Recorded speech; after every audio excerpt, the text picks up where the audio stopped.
तो आज हम एमडीकेट केमिस्ट्री 2024 में चैप्टर 3 गैसेस को डिस्कस करेंगे और ये 5 टॉपिक्स है जो हमें पढ़ने हैं आज। केमिस्ट्री ऑफ गैसेस के पॉइंट्स पढ़ रहे हैं, रियल गैस आइडियल गैस में क्या फ़र्क होता है ये पढ़ना है, एसटीपी किसे कहते हैं ये पढ़ना है, गैस लॉज हैं 3 गैस लॉज हैं, Boyle's law, Charles law, Avogadro's law ये पढ़ना है और जर्नल गैस इक्वेशन पढ़नी है और उसमें आर की यूनिट्स निकालनी है। बस ये टॉपिक्स हैं जो आपके एमडीकेट में आएंगे इस चैप्टर से अगर आना हुआ कोई।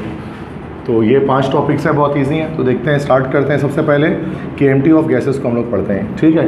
तो केएमटी क्या चीज़ होती है? केएमटी इज एक्चुअली, अगर हम इसको फुल फॉर्म में कहें, this is called yes kinetic molecular theory.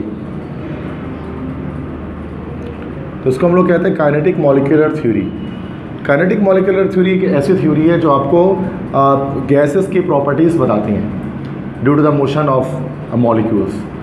तो मॉलिक्यूल्स की मूवमेंट की वजह से गैसेस के अंदर जो प्रॉपर्टीज़ आती हैं उसको काइनेटिक मॉलिक्यूलर थ्योरी कहा जाता है, तो केएमटी कहा जाता है। इसके हमारे पास कुछ पॉइंट्स होते हैं, वो पॉइंट्स हमें याद रखने होते हैं, ठीक है। तो जो इसके मेन पॉइंट्स हैं, पोस्टुलेट्स हैं केएमटी के, तो वो मैं बता देता हूँ। तो इसके केएमटी के हमारे पास कुछ पोस्टुलेट्स हैं, कुछ उसके पॉइंट्स हैं जो आपको याद रखने होते हैं। सबसे पहला पॉइंट तो ये होता है कि गैसेस जो है वो मॉलिक्यूल्स पर कंसिस्ट करती हैं, ठीक है। तो gases consist of molecules, gases जो है ना वो मॉलिक्यूल्स पर कंसिस्ट करती हैं। ऑक्सीजन के मॉलिक्यूल्स, नाइट्रोजन के मॉलिक्यूल्स, तमाम गैसेस के मॉलिक्यूल्स होते हैं, ठीक है। तो इसके बाद तो जो वॉल्यूम होता है गैसेस के मॉलिक्यूल्स का वो नेग्लिजिबल होता है, ठीक है। तो वो फार अपार्ट होते हैं, तो द गैस मॉलिक्यूल्स बहुत दूर दूर होते हैं आपस में, और उनके बीच का जो अगर हम उनका वॉल्यूम निकालेंगे ओवरऑल गैस के मॉलिक्यूल्स का, तो वो नेग्लिजिबल होता है, ठीक है। तो volume of gas molecules is negligible. Gas molecules का वॉल्यूम हमारे पास नेग्लिजिबल होता है, ना होने के बराबर होता है, उसको हम इग्नोर कर सकते हैं, ठीक है। और थर्ड पॉइंट में फिर हम ये बात करते हैं कि गैस के मॉलिक्यूल्स जो हैं वो चूँकि उनके बीच का लार्ज डिस्टेंस होता है, लार्ज अपार्ट होता है, इसलिए वो फ्री टू मूव होते हैं, ठीक है। तो gas molecules are far apart from each other, वो दूर होते हैं, फार अपार्ट, एक दूसरे से दूर होते हैं, फ्रॉम ईच अदर, एक दूसरे से। So they are free to move, इसी वजह से वो क्या होते हैं, फ्री टू मूव होते हैं। वो आराम से मूव कर सकते हैं, गैस के मॉलिक्यूल्स की मूवमेंट आराम से होती है, ईज़िली मूव कर सकते हैं गैस के मॉलिक्यूल्स। और अब मूवमेंट किस तरह से होती है? स्ट्रेट लाइन में मूव करते हैं, लेकिन रैंडम डायरेक्शंस में, ठीक है। तो they move in straight line, वो मूव करते हैं स्ट्रेट लाइन में, गैस के मॉलिक्यूल्स स्ट्रेट लाइन में मूव करते हैं, लेकिन डायरेक्शंस रैंडम होती है, but in random directions. Straight line में तो मूव करेंगे, लेकिन डायरेक्शन रैंडम होगी, ठीक है। मतलब किसी एक डायरेक्शन में मूव करते हैं, तमाम डायरेक्शंस में मूव कर रहे होते हैं इक्वली, ठीक है। उसके बाद फिफ्थ पॉइंट की बात करेंगे कि जब गैस मॉलिक्यूल्स जब मूव करते हैं तो आपस में टकराते भी हैं मूव करते हुए, ठीक है। जब मूव कर रहे होते तो आपस में टकराते भी हैं। Gas molecules collide with each other, टकराते हैं एक दूसरे के साथ, और उसके साथ साथ एज वेल एज उसके साथ साथ with the wall of container, container की वॉल के साथ भी टकराते हैं। मतलब ये आपस में भी टकरा रहे होते हैं और वॉल ऑफ कंटेनर के साथ भी टकरा रहे होते हैं, आपस में भी मॉलिक्यूल्स कोलाइड करते हैं, और जो कंटेनर की दीवार है उसके साथ भी क्या होती है कि इनकी कोलिजन होती है। और ये जो कोलिजन होती है ना इनकी, ये कोलिजन इनकी परफेक्टली इलास्टिक होती है, ठीक है। तो छठा पॉइंट हम बनाते हैं इसमें कि these collisions are perfectly elastic. Gas के मॉलिक्यूल्स जो आपस में कोलाइड करते हैं वो इलास्टिक कोलिजन होती है। These collisions are perfectly elastic. Elastic collision किसे कहते हैं? Which means that there is no loss of energy। इसका मतलब कोई लॉस ऑफ एनर्जी नहीं होती है, ठीक है। तो मतलब कंजर्व हो जाती है, एनर्जी कंजर्व रहती है जब इलास्टिक कोलिजन होती है। मतलब एक मॉलिक्यूल दूसरे मॉलिक्यूल से टकराता है तो अपनी सारी एनर्जी सामने वाले मॉलिक्यूल को इम्पार्ट कर देता है, दे देता है। तो ये कंजर्व हो जाती है एनर्जी, इसलिए हम कह सकते हैं कि गैस के मॉलिक्यूल्स इलास्टिक कोलिजन करते हैं आपस में। ठीक है। 7th पॉइंट क्या है कि जब गैस के मॉलिक्यूल वॉल ऑफ कंटेनर से कोलाइड करते हैं तो क्या करते हैं, प्रेशर एक्सर्ट करते हैं। ठीक है। तो when gas molecules collide with the walls of container, जब वो टकराते हैं वॉल ऑफ कंटेनर के साथ तो क्या करते हैं, देन दे एक्सर्ट, तो वो लगाते हैं प्रेशर। तो गैस के मॉलिक्यूल्स का प्रेशर भी होता है, और गैस के मॉलिक्यूल का प्रेशर ऐसा आता है किस तरह से, whenever they collide with the wall of container. ठीक है। जब वॉल ऑफ कंटेनर के साथ कोलाइड करते हैं जिस कंटेनर में उसको रखा गया है। नंबर 8 पॉइंट के, तो गैस के मॉलिक्यूल्स की जो काइनेटिक एनर्जी होती है वो directly proportional to their temperature होती है। तो kinetic energy of gas molecules, तो गैस मॉलिक्यूल्स की जो काइनेटिक एनर्जी होती है it is directly proportional to temperature. मतलब जितना ज़्यादा टेम्परेचर होगा गैस के मॉलिक्यूल्स की काइनेटिक एनर्जी उतनी ज़्यादा होगी, और अगर टेम्परेचर कम कर देंगे तो काइनेटिक एनर्जी हमारे पास कम हो जाएगी। तो ये भी एक पॉइंट है हमारे इसमें KMT के अंदर। और लास्ट पॉइंट है 9th पॉइंट कि there is no force of attraction और repulsion between the molecules of ideal gases. तो आइडियल गैसेस के मॉलिक्यूल्स के बीच में कोई भी अट्रैक्टिव और रिपल्सिव फोर्सेस मौजूद नहीं होती हैं।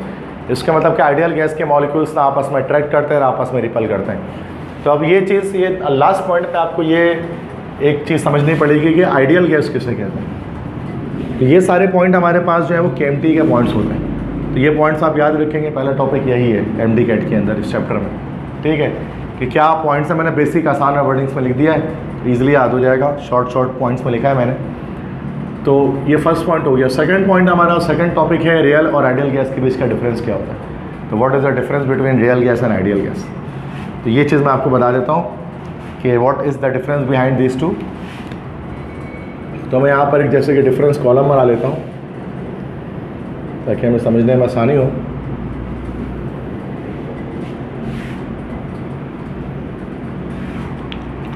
ठीक है, तो एक हम यहाँ पर देख लेते हैं रियल गैसेस को कि रियल गैसेस क्या होते हैं, और यहाँ पर हम देख लेते हैं आइडियल गैसेस क्या होते हैं। बहुत आसान सी बात है इसको के बीच का डिफरेंस। रियल गैस मतलब होता है हकीकी गैस,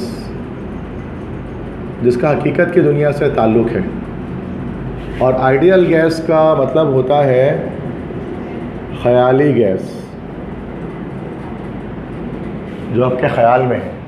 उर्दू में तो यही मतलब निकलेगा ना इसका, हकीकी गैस और ख़याली गैस। तो रियल गैसेस क्या, वो तमाम गैसेस जो कि हमारे यूनिवर्स में एग्जिस्ट करती हैं। तो दे एग्जिस्ट इन यूनिवर्स, ये यूनिवर्स में एग्जिस्ट करती हैं। ठीक है, जबकि ये यूनिवर्स में एग्जिस्ट ही नहीं करती। They do not exist in universe. Universe में आइडियल गैसेस एग्जिस्ट नहीं करती हैं। ठीक है, दूसरी चीज़, रियल गैस की एग्जांपल, रियल गैस क्या हो सकती है, जैसे nitrogen gas, oxygen gas, carbon dioxide gas, xenon gas, ETC are real gases. ये रियल गैसेस होती हैं।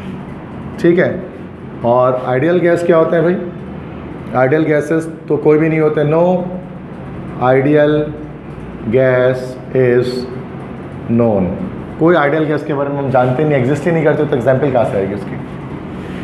अगली बात कि जो रियल गैसेस होती हैं, ठीक है, जो रियल गैसेस होती हैं तो वो उनके मॉलिक्यूल्स के बीच में फोर्स ऑफ अट्रैक्शन और रिपल्जन होती है according to as per the Newton's law of universal gravitation. तो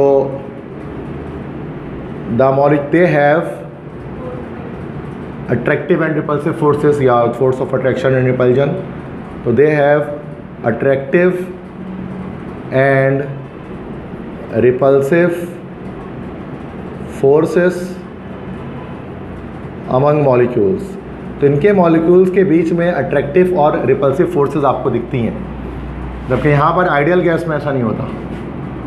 नो अट्रैक्टिव, जैसे ऊपर मैंने यहाँ पर बताई है, नो अट्रैक्टिव और रिपल्सिव फोर्स बिटवीन,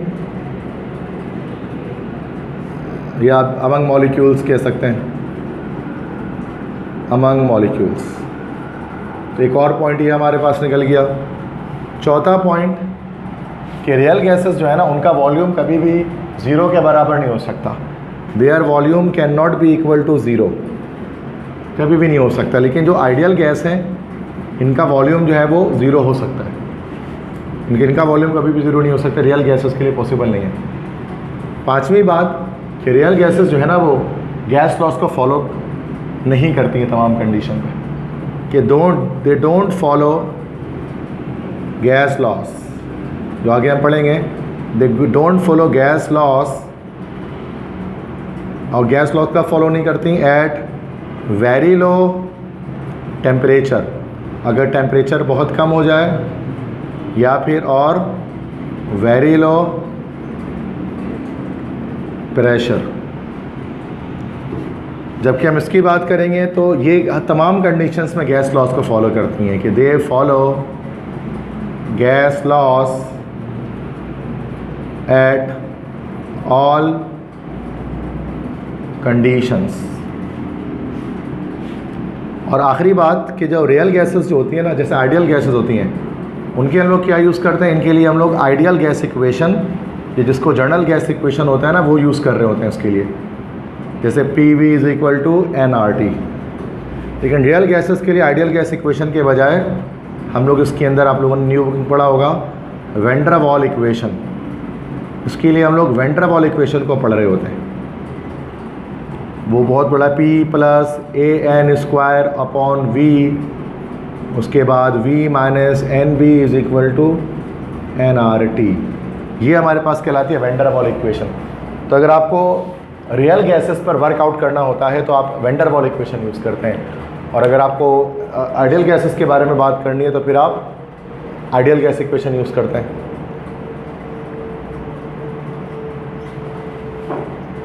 तो ये हमारे पास कुछ 7 डिफरेंस, आई थिंक 4 5 6 डिफरेंसेस मैंने आपको बताए हैं रियल और आइडियल गैस। समझ में आ गई बात? अच्छा, अब आखिरी कुछ बातें ये समझ लें इसके अंदर कि याद रखिएगा कि कोई भी गैस जो है ना, आइडियल गैस तो 100% आइडियल नहीं होती, लेकिन गैसेस आइडियली बिहेव कर सकती हैं। ऐसा हो सकता है कि कोई गैस आइडियली बिहेव करे, किसी गैस का आइडियल बिहेवियर हो, परसेंटेज आइडियल बिहेवियर हो, ठीक है। कोई भी गैस 100% रियल नहीं होती, कोई भी गैस 100% आइडियल नहीं होती। गैसेस में आइडियल बिहेवियर आता है। मिसाल के तौर पे जो गैसेस मिसाल के तौर पे गैस लॉस को फॉलो कर रही हैं, ज़्यादा से ज़्यादा फॉलो कर रही हैं, तो हम कह सकते हैं कि इसका ज़्यादा आइडियल बिहेवियर है। और जो कम फॉलो करें, हम उसको कहते हैं कम आइडियल बिहेवियर है। जितना कम मॉलिक्यूलर मास होता है गैस का ना, वो उतना ज़्यादा आइडियली बिहेव करती हैं, ठीक है। कम मॉलिक्यूलर मास, मिसाल के तौर पे जैसे क्वेश्चन एक आ जाए आपके पास, इस तरह से क्वेश्चन आ जाए कि which is the most ideal gas, बताएं सबसे आइडियल, ज़्यादा आइडियल गैस इसमें से कौन सा है। और 4 ऑप्शन आ जाए A B C D, एक आ जाए हीलियम, एक आ जाए नाइट्रोजन, एक आ जाए ऑक्सीजन, एक आ जाए कार्बन डाइऑक्साइड, और पूछे जाए कि सबसे ज़्यादा आइडियल गैस कौन सा है, तो क्या बताएंगे इसमें? हीलियम बताएंगे। तो जिस गैसेस की मॉलिक्यूलर मासेस कम होता है ना, देखो मोस्ट आइडियल गैस, देखो आप बोलोगे सर आइडियल गैस तो होती ही नहीं है, अभी तो आपने यहाँ पर ये बताया, लेकिन रियल गैसेस भी आइडियल बिहेवियर रख सकती हैं जिनका मॉलिक्यूलर मास कम होता है ख़ास तौर पे, जैसे कि हीलियम है तो इसका मोस्ट आइडियल बिहेवियर हमारे पास आएगा, ठीक है। समझ की बात? तो जिस तरह से इसको याद रखिएगा। तो ये चीज़ हमारे पास रियल आइडियल गैस के बीच डिफरेंस हो गया। समझ में आ गया सबको? तो मसला क्लियर है? तो बस ये तो याद करने की चीज़ है, जैसे आप उसको याद कर लेंगे इसके बाद STP पर बात करते हैं। STP किसे कहती है, मैंने आपको इससे पहले भी बता दिया है, पिछले चैप्टर 1 में बताया मैंने। STP के बारे में दोबारा रिवाइज करा देता हूँ कि STP का क्या मतलब होता है, स्टैंडर्ड टेम्परेचर एंड प्रेशर। ठीक है, बिल्कुल सही। तो STP हमारे पास हो गया standard temperature and pressure.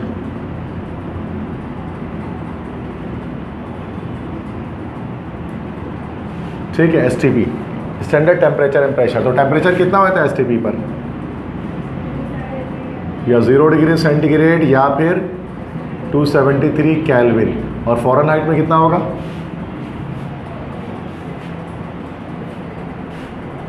Zero degree तो पता ही होगा ना, 0 डिग्री पे कितना फ़ारेनहाइट होता है, नहीं पता, 32 डिग्री फ़ारेनहाइट। ये 32 से स्टार्ट होता है, जहाँ पर 0 आ रहा होता है डिग्री सेंटीग्रेड में, वहाँ पर 32 लिखा होता है फ़ारेनहाइट में। तो ये स्टैंडर्ड टेम्परेचर है फ़ारेनहाइट स्केल में, सेंटीग्रेड स्केल में और केल्विन स्केल में। अच्छा, केल्विन के साथ हम डिग्री नहीं लगाते। अब ये देखिए, केल्विन के साथ हम डिग्री नहीं लगाते, ऐसा क्यों है? मतलब सेंटीग्रेड और फ़ारेनहाइट के साथ डिग्री लगा, डिग्री केल्विन हम नहीं कहते। तो वाई, व्हाट्स द लॉजिक,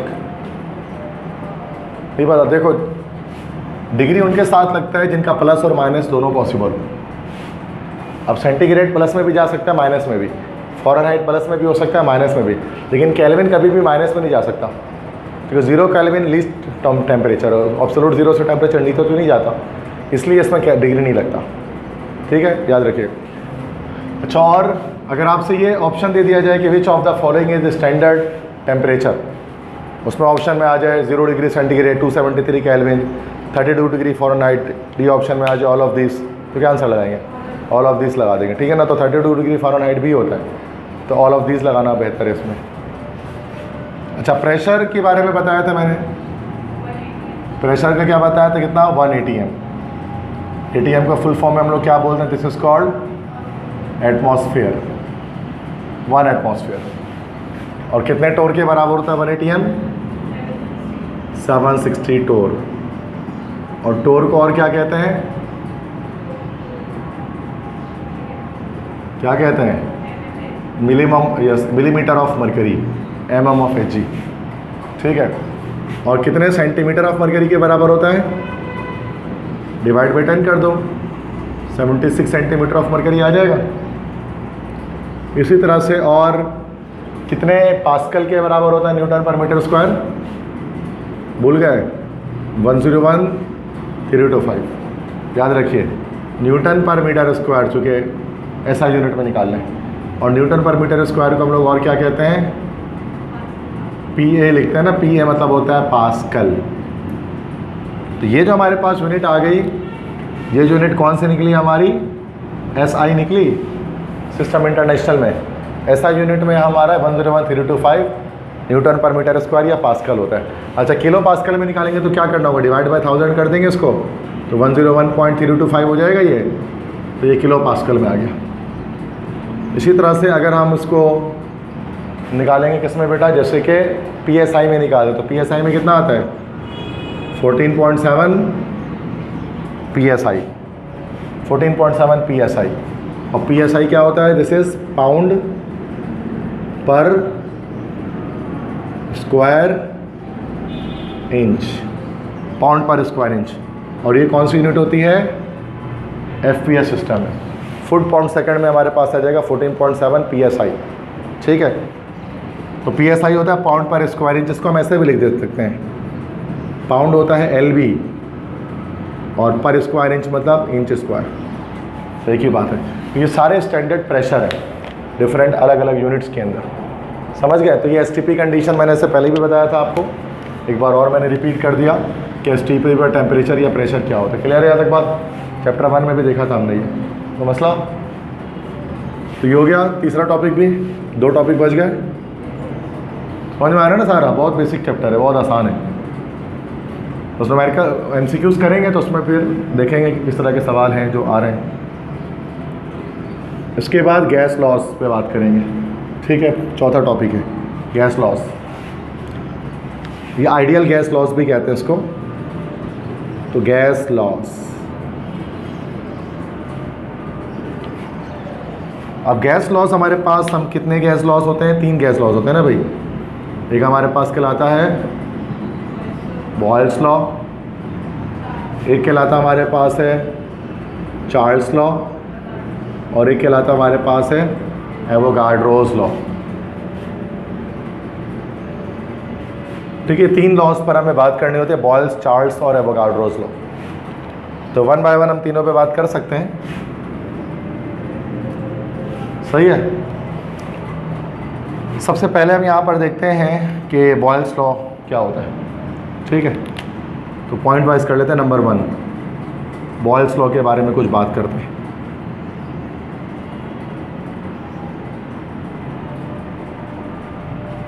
ठीक है, अच्छा, जब हम बॉयल्स लॉ की बात करें तो बॉयल्स लॉ किसने पेश किया? साइंटिस्ट का नाम पता है? क्या नाम था साइंटिस्ट का? रॉबर्ट बॉयल ने पेश किया उसको। रॉबर्ट बॉयल ने पेश किया, और रॉबर्ट बॉयल जो कि हमारे पास कहलाते हैं फादर ऑफ कौन सी केमिस्ट्री? Modern chemistry. इनको फादर ऑफ मॉडर्न केमिस्ट्री भी कहा जाता है ना, रॉबर्ट बॉयल। तो रॉबर्ट बॉयल ने एक गैस लॉ पेश किया था, पहला गैस लॉ, उसको बॉयल्स लॉ कहते हैं। ठीक है, अब बॉयल्स लॉ क्या कहता है? बड़े सिंपल लफ्ज़ों में बताता है कि कहता है कि वो गैस, किसी भी गैस का जो वॉल्यूम है वो क्या होता है? Inversely proportional to its pressure. Gas का वॉल्यूम उसके प्रेशर के इन्वर्सली रिलेटेड होता है कि अगर किसी गैस का प्रेशर बढ़ाते हैं तो उसका वॉल्यूम कम होता है, और प्रेशर कम करने से क्या होता है? वॉल्यूम बढ़ता है। This is called Boyle's law. और ये किस पर होता है? At constant temperature. Constant temperature पर ये चीज़ देखी जाती है कि हमारे पास जो गैस है उसका वॉल्यूम और जो प्रेशर है वो एक दूसरे के इन्वर्स रिलेटेड है। ठीक है, और कांस्टेंट प्रेशर पर इसलिए हम ये कह सकते हैं कि कांस्टेंट टेम्परेचर पर है इसलिए हम कह सकते हैं कि बॉयल्स लॉ में असल में आइसोथर्मल प्रोसेस के बारे में बात होती है ना भाई। तो आइसोथर्मल प्रोसेस क्या होता है? जिसमें टेम्परेचर सेम रहता है, कांस्टेंट रहता है। तो सिर्फ आइसोथर्मल प्रोसेस पर बॉयल्स लॉ हमारे पास एक्ट कर रहा होता है। अब अगर हम इसमें इक्वल टू लगाएंगे तो वॉल्यूम इज इक्वल टू के अपॉन पी हो जाएगा। के यहाँ पर क्या होगा? व्हाट इज के हेयर? के इज कांस्टेंट, पूरा नाम होता है इसका constant of proportionality. Constant of proportionality, उसकी वैल्यू क्या होती है? के की 1 होती है यहाँ पर। इसी तरह से अगर हम इसको मल्टीप्लाई कर दें तो क्या हो जाएगा? P into V is equal to K हो जाएगा हमारे पास। ये P इक्वल टू के आ जाएगा। इससे हमें एक और चीज़ पता लगेगी बॉयल्स लॉ के अकॉर्डिंग कि प्रेशर एंड प्रोडक्ट है ना ये, तो इस तरह से लिख सकते हैं कि the product of pressure and volume of a gas always remains क्या? कांस्टेंट। तो यहाँ से पता लग सकता है जो कि प्रोडक्ट पी और वी का हमेशा कांस्टेंट आता है एक कांस्टेंट प्रेशर पर। इसी से हम लोग एक डेरिवेशन कर लेते हैं कि अगर हम 2 गैसेस यूज़ कर, अगर हम एक गैस के 2 स्टेट यूज़ कर लें तो एक आ जाएगा हमारे पास P1 V1 इक्वल टू के, और दूसरी स्टेट आ जाएगी P2 V2 इक्वल टू के। ये इक्वेशन 1 हो गई, ये इक्वेशन 2 हो गई। ठीक है, दोनों को क्या कर ले? कंपेयरिंग कर लें। कंपेयरिंग इक्वेशन 1 एंड 2, जब कंपेयर करेंगे तो क्या आ जाएगा? Yes, P1 V1 is equal to P2 V2। ये वो फार्मूला है जो कि हम लोग इस्तेमाल कर रहे होते हैं न्यूमेरिकल्स वगैरह में बॉयल्स लॉ के। ऐसे ही है ना भाई, बस समझ आ रही है यहाँ तक? अच्छा, इसके अलावा फिर हम इसमें ग्राफ भी डिज़ाइन कर सकते हैं। बॉयल्स लॉ का ग्राफ अगर बनाना तो देखते हैं 2 ग्राफ बॉयल्स लॉ का बनता है बेटा। पहले सबसे पहले ग्राफ बनेगा graph between pressure and volume and pressure. पहले वॉल्यूम और प्रेशर का ग्राफ हम बनाते हैं। तो वॉल्यूम और प्रेशर का ग्राफ बनाने के लिए इस तरह से जैसे हमने बना दिया, अब एक तरफ हमने रख दिया वॉल्यूम, एक तरफ रख दिया हमने प्रेशर। अब चूँकि इन्वर्सली प्रोपोर्शन एक दूसरे के, तो हमारे पास क्या होगा? इसमें एक कर्व लाइन आएगी। चूँकि इन्वर्स रिलेटेड होता है तो कर्व आता है। तो ये हम देख सकते हैं कि इसमें हमारे पास एक कर्व आया, एक कर्व लाइन आई।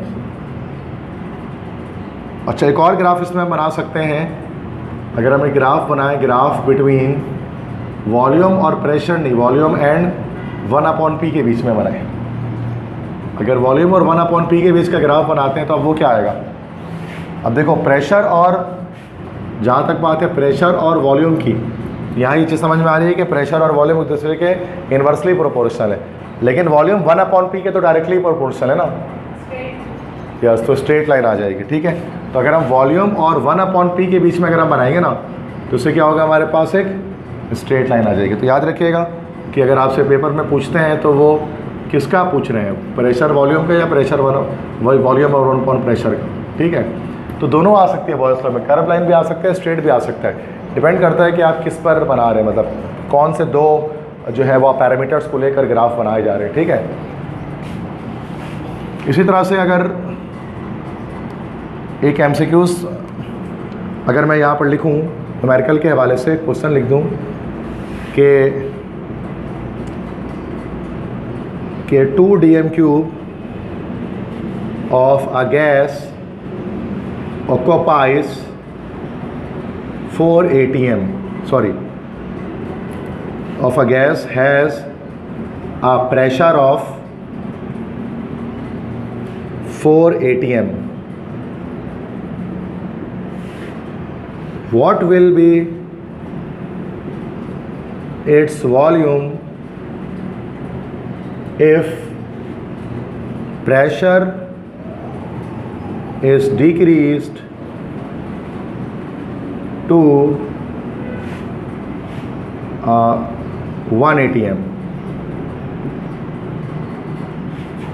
ठीक है, जैसे क्वेश्चन आ गया कि 2 लीटर एक गैस का है जिसका प्रेशर 4 atm है, तो अब बताइए कि अगर उसका डिक्रीज़ करके अगर 1 atm हो जाए प्रेशर, तो उस पर क्या फाइनल वॉल्यूम आएगा, कितना आएगा? 8। तो देखो किस तरह से बनेगा, P1 V1 = P2 V2 ऐसे ही बनेगा ना भाई।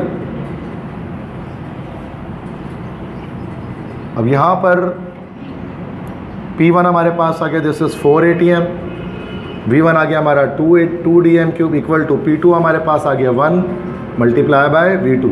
फाइनल वॉल्यूम V2 निकालना है, तो वैसे ही 4 2 सा क्या हो गया हमारे पास 8 आ गया, तो V2 फाइनल वॉल्यूम हमारा जो है वो 8 डेसीमीटर³ हो जाएगा। समझ गए? तो ये इस तरह से बॉयल्स लॉ के MCQs आ सकते हैं जिसमें ये फॉर्मूला हमारा अप्लाई हो रहा होगा। समझ आ गई बात?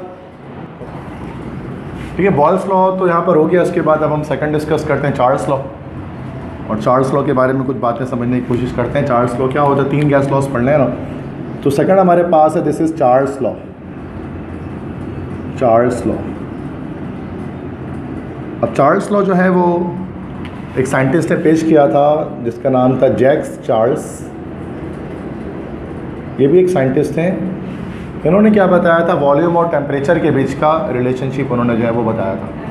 यस बिल्कुल, उन्होंने कहा था जो वॉल्यूम होता है वो डायरेक्टली प्रोपोर्शनल टू टेम्परेचर होता है। तो अगर गैस का टेम्परेचर बढ़ाएंगे तो उसका वॉल्यूम बढ़ेगा, टेम्परेचर कम करेंगे तो वॉल्यूम कम हो जाएगा। ठीक है, और ये कब होगा, किस पर, अच्छा किस चीज़ को कांस्टेंट करेंगे इसके अंदर, एट कांस्टेंट प्रेशर। तो यहाँ पर प्रेशर हमारे पास जो है वो कांस्टेंट होगा। तो हम ये कह सकते हैं कि जो चार्ल्स लॉ है वो आइसोबैरिक प्रोसेस पर अप्लाई होता है ना भाई। आइसोबैरिक प्रोसेस, आइसोबैरिक मतलब सेम प्रेशर जहाँ पर होता है, कांस्टेंट प्रेशर पर अप्लाई होता है। अच्छा, ये जो वॉल्यूम है वो डायरेक्टली प्रोपोर्शनल टू टी है।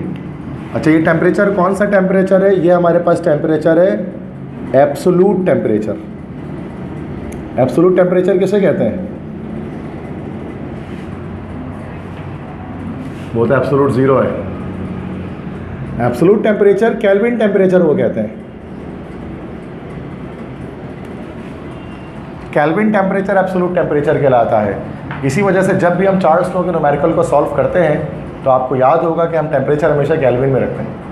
इसलिए जब हम इसकी स्टेटमेंट भी लिखते हैं तो हम यही लिखते हैं कि the volume of a gas is directly proportional to absolute temperature. Absolute temperature मतलब टेम्परेचर का केल्विन में होना ज़रूरी है।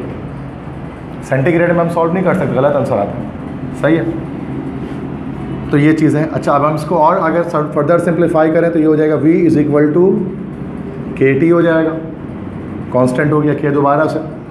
और v अपॉन टी बराबर किसके हो गया, k के बराबर हो गया।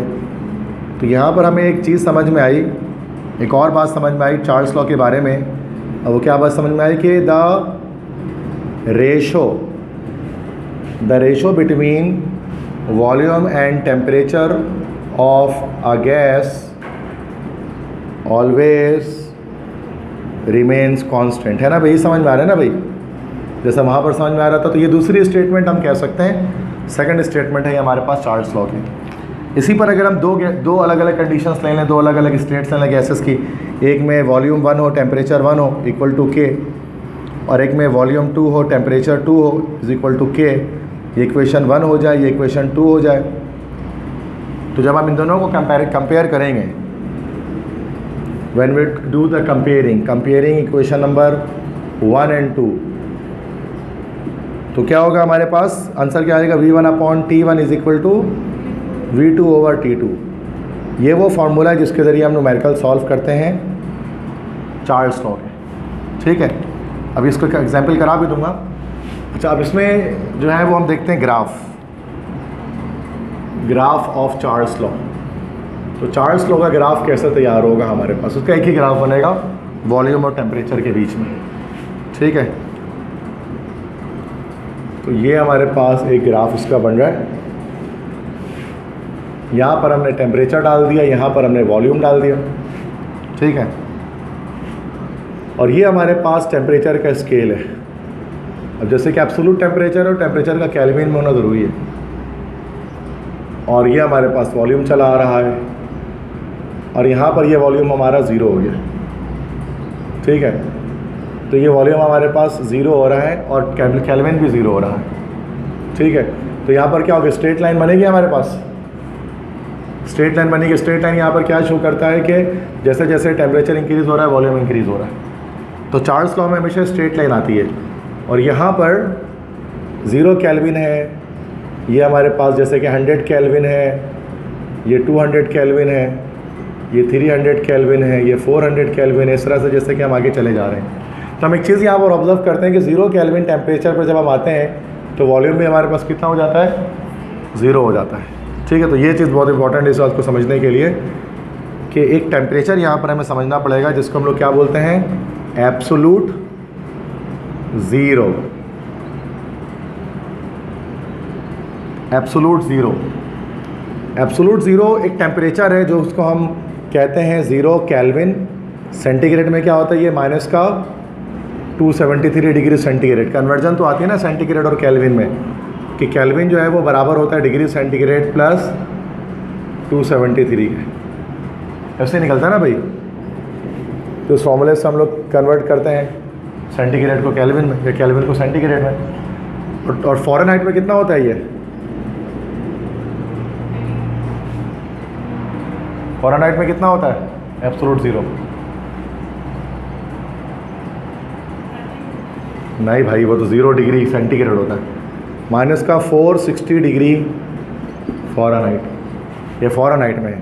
तो एब्सोल्यूट ज़ीरो कौन सा टेम्परेचर होता है, तो ये होता है the temperature at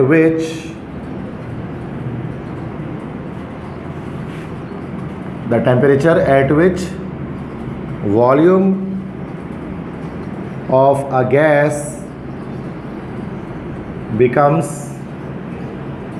0 is called absolute zero. तो एब्सोल्यूट ज़ीरो एक ऐसा टेम्परेचर होता है जिस पर जितनी भी गैसेस होती हैं उनका वॉल्यूम ज़ीरो हो जाता है, उसको एब्सोल्यूट ज़ीरो कहते हैं। और ये सबसे लीस्ट टेम्परेचर होता है, लीस्ट टेम्परेचर, सबसे कम टेम्परेचर जो हमारे पास होता है वो इतना ही होता है, इससे नीचे टेम्परेचर में हम नहीं जा सकते।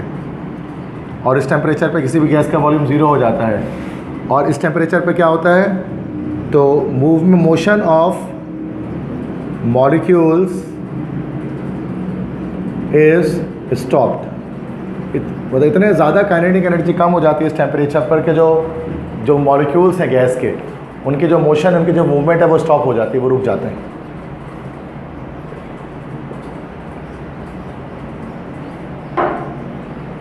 और ये जो टेम्परेचर है एब्सोल्यूट ज़ीरो, ये एक हाइपोथेटिकल टेम्परेचर है, हाइपोथेटिकल टेम्परेचर है। हाइपोथेटिकल टेम्परेचर से मुराद इस तक आज तक वो पहुंचा नहीं है, थ्योरेटिकल है ये। प्रैक्टिकली आज तक इंसान इस टेम्परेचर तक -273.16 होता है ये, तो इस टेम्परेचर तक आज तक इंसान कोई पहुंचा नहीं है। बस ये हम प्रैक्टिकली न्यूमेरिकली हम इसके बारे में बात करते हैं, लेकिन रियल में आज तक कोई इस तक नहीं पहुंचा है। बस हमें ग्राफ से पता लगता है कि इस टेम्परेचर पर जो वॉल्यूम है किसी भी गैस का वो ज़ीरो हो जाता है। ठीक है, अब अगर मैं क्वेश्चन यहाँ पर एक लिख दूँ तो a gas occupies 10 dm cube at 27 degrees centigrade. How much volume it will occupy at 127 degree centigrade. अब ये क्वेश्चन आ गया ना कि गैस 10 डेसीमीटर क्यूब ऑक्यूपाई करे 27 डिग्री पर, तो आप बताइए कि 127 डिग्री पर कितना वॉल्यूम ऑक्यूपाई करेगी। ये निकालना पड़ेगा ना इसको, किस फॉर्मूले से निकलेगा, ये V1/T1 = V2/T2। तो क्या हो जाएगा, V1/T1 = V2/T2। तो V1 हमारे पास हो गया 10, T1 27 डिग्री है ना, अब इसको प्लस करेंगे इसमें 273, तो ये 300 आ जाएगा। इज इक्वल टू V2 निकालना है और T2 127 डिग्री मतलब 400 केल्विन। 127 में 273 प्लस करो तो 400 आ जाएगा। V2 आ जाएगा हमारे पास 400 × 10 डिवाइड बाय 300। तो ये 2 0 कैंसिल, ये 2 0 कैंसिल, तो ये 4 3 10 3 10 40 हो जाएगा, 40/3 आ जाएगा ना ये। तो 40/3 कितना निकलेगा, 40/3 डायरेक्ट तो नहीं कटेगा, 3 1 3, ये 1 आ गया 0। ठीक है, उसके बाद 3 3 9, फिर 1 आ गया 0 पॉइंट लगा के। ठीक है, उसके बाद 13.33 चलता रहेगा ये कंटिन्यूसली। तो ये V2 हमारे पास ये आ रहा है ना 13.3 डेसीमीटर क्यूब। तो ये हमारे पास इस तरह से MCQs में आ सकते हैं चार्ल्स लॉ के लिहाज से। समझ गए बात। तो चार्ल्स लॉ में हमारे पास क्या है कि हमने देखा कि जो वॉल्यूम है और टेम्परेचर एक दूसरे के डायरेक्टली रिलेटेड है, डायरेक्टली प्रोपोर्शनल है। ये चार्ल्स लॉ है, तो ये सारी बातें चार्ल्स लॉ के बारे में आपको पता होनी चाहिए। और एब्सोल्यूट ज़ीरो क्या होता है इसके बारे में आप याद रखिएगा। सही है, ये वाला पोर्शन मैं मिटा देता हूँ, ये तो आपने ले लिया पिक्चर इसकी, बॉयल्स लॉ। अब थर्ड लॉ है वो डिस्कस करते हैं जिसका नाम है एवोगाड्रोस लॉ। अभी तीनों लॉज हम डिस्कस कर लेंगे तो फिर हमारा जो है वो गैस लॉस का टॉपिक भी हो जाएगा। फिर आखिरी टॉपिक बचेगा आइडियल गैस। समझ में तो आ रही ना बात सारी, क्योंकि बहुत आसान है ना, तो मैं तेज़ी में थोड़ा इसको कर रहा हूँ ताकि ये जल्दी कंप्लीट हो जाए चैप्टर हमारा। और बेसिक जिस तरह से मैं जिस पॉइंट्स में लिख रहा हूँ उसी पॉइंट्स में आप इसको याद कर लें, बजाय इसके कि आप बुक वगैरह रीड करें। बुक में थोड़ा लॉन्ग होता है, इसमें क्या शॉर्ट शॉर्ट में आपको लिखा रहा हूँ, तो डायरेक्टली आप इसको याद कर सकते हैं यहीं से। उसके बाद नेक्स्ट हमारे पास थर्ड लॉ है, this is called Avogadro's law.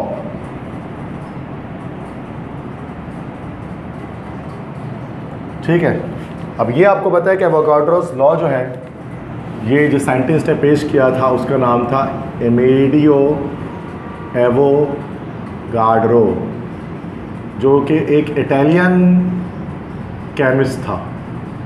तो ये एमेडियो एवोगाड्रो का दिया हुआ लॉ है, एवोगाड्रोस लॉ जिसको हम कहते हैं, थर्ड गैस लॉ कहलाता है। अच्छा, एक तो एवोगाड्रोस नंबर होता है, वो अलग चीज़ है, दूसरे 6.02 एक्सपोनेंट 23। एक मैंने आपको बताया था एवोगाड्रोस हाइपोथेसिस, मोलर वॉल्यूम जो था ना 22.41, किसी भी गैस का 1 मोल 22.41 डीएम क्यूब को पाई करता है, that is called Avogadro's hypothesis. और ये है एवोगाड्रोस लॉ। तो केमिस्ट्री में एवोगाड्रो के नाम से 3 चीज़ें होती हैं, एक एवोगाड्रोस नंबर होता है, एक एवोगाड्रोस हाइपोथेसिस होती है, और एक एवोगाड्रोस लॉ होता है। तीनों ही एक ही साइंटिस्ट का काम है, एवोगाड्रो। ठीक है, तो अब ये एवोगाड्रो साहब ने क्या बात बताई है, तो यस, इसने बताया था कि वॉल्यूम जो है वो डायरेक्टली प्रोपोर्शनल टू क्या है, स्मॉल एन। स्मॉल एन मतलब नंबर ऑफ मोल्स। तो वॉल्यूम जो है ना वो मोल्स के डायरेक्टली प्रोपोर्शनल है। जितने ज़्यादा मोल होगा, नंबर ऑफ मोल्स हैं, उतना ज़्यादा वॉल्यूम होगा। सही है। और लेकिन ये जो होगा किस पर होगा, at constant temperature and pressure, या टेम्परेचर और प्रेशर दोनों कांस्टेंट होना चाहिए। अब जब ये दोनों कांस्टेंट हो जाए तो volume directly proportional to number of moles है। ये तो हमने मोलर वॉल्यूम में पढ़ा था, इसी से तो एवोगाड्रोस हाइपोथेसिस आया कि उसने फिर यही कहा था ना कि अगर कांस्टेंट टेम्परेचर प्रेशर हो, टेम्परेचर 0 डिग्री सेंटीग्रेड हो और प्रेशर 1 atm हो, तो जो गैस का वॉल्यूम होगा एक मोल का वो 22.41 होगा, और मोल बढ़ाते जाओगे तो वॉल्यूम बढ़ता जाएगा। ये चैप्टर 1 में वही चीज़ आई थी ना, इसी की एप्लीकेशन थी। तो वॉल्यूम और नंबर ऑफ मोल्स एक दूसरे के डायरेक्टली रिलेटेड है, इसका मतलब यही होता है। इस तरह से ये हमारे पास हो गया वॉल्यूम इज इक्वल टू के एन हो जाएगा ये हमारे पास, और वॉल्यूम अपॉन एन बराबर किसके हो जाएगा, के बराबर हमारे पास हो जाएगा। और इससे हमें एक सेकंड स्टेटमेंट पता लग जाएगी, वो क्या पता लग जाएगी भाई, कि द रेशो है ना ये, the ratio between volume and number of moles of a gas always remains constant. ये हमेशा कांस्टेंट ही रहता है, ऑलवेज रिमेन्स कांस्टेंट। ठीक है। अब इसी पर दो स्टेट अगर गैस की आ जाए, एक आ जाए V1 upon N1 is equal to के, एक हो जाए V2 upon N2 is equal to के, और इक्वेशन 1 हो जाए, इक्वेशन 2 हो जाए, तो हम कंपेयरिंग कर सकते हैं, कंपेयरिंग इक्वेशन 1 एंड 2। तो उससे हमारे पास क्या आ जाएगा, V1 upon N1 equal to V2 और N2। ये हमारे पास वो फॉर्मूला है जिसके ज़रिए हम कर सकते हैं न्यूमेरिकल्स को। ठीक है। इसी तरह से अगर आपको ग्राफ बनाना हो, एवोगाड्रोस लॉ का ग्राफ आपको बनाना हो, तो ये भी ईजी है। अब आपको समझ में आ ही गया क्या होने वाला है, स्ट्रेट लाइन आएगी ना भाई, चूँकि डायरेक्टली रिलेटेड है। This is volume, this is number of moles here, and there must be a straight line because both volume and number of moles are directly related, they are directly proportional to each other. सही है। तो ये हो गई। इसी तरह से अगर हम एक MCQs कर लें इसमें कि 2 moles of a gas has a volume of 10 dm cube. Find out the final volume if 4 moles of gas are added to the cylinder। कह रहे गैस है, उसका वॉल्यूम 2 मोल का वॉल्यूम 10 लीटर है। तो आप बताइए वॉल्यूम अगर 4 मोल गैस ऐड किया जाए सिलेंडर में, क्या हो सकता है आंसर इसका? 1.5 आ रहा है, 1.2 देखते हैं। देखो ये नंबर ऑफ, ये N1 हो गया, ये V1 हो गया, और आपको मालूम क्या करना है V2, और ये क्या है N2 है। ये गलत जवाब हो गया, ये N2 नहीं है, मैं बता रहा हूँ। देखो V1 upon N1 is equal to V2 upon N2 होता है ना भाई, हमें निकालना है V2 बराबर हो गया V1 upon N1 into N2। अब V1 हमारे पास आ गया 10, N1 आ गया 2 इंटू N2 हमारे पास 4 नहीं है, ये 4 + 2 है। क्या कहा जा रहा है, are added to the cylinder, मतलब जो 2 मोल थी ना उसमें 4 मोल और ऐड किया जा रहा है, तो जो फाइनल नंबर ऑफ मोल्स आ रहे हैं वो 6 मोल है। ये अक्सर बच्चे गलती करते हैं, 2 मोल 4 मोल थोड़ी ना निकाल के थोड़ी ना 4 किया गया, वो कह रहे हैं कि 4 और ऐड कर दिया तो फाइनल जो हुआ वो 6 हुआ। सही बात है ना भाई। तो ये 10/2 मल्टीप्लाई बाय 6 हो जाएगा, 2 1 2 2 3 6। तो ये हमारे पास कितना आ गया, 30 आ गया ना भैया, 30 dm³। समझ गए? फिर उसके बाद होगा हमारे पास चैप्टर नंबर 3 का, this is called general gas equation.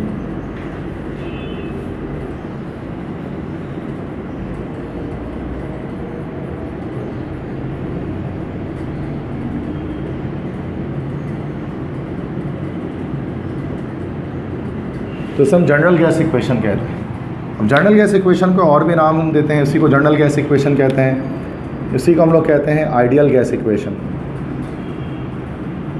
इसी को आइडियल गैस इक्वेशन कहा जाता है।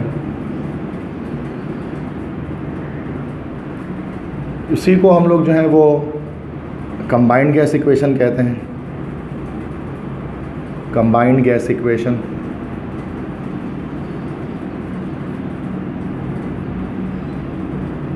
और इसी को कहा जाता है इक्वेशन ऑफ स्टेट।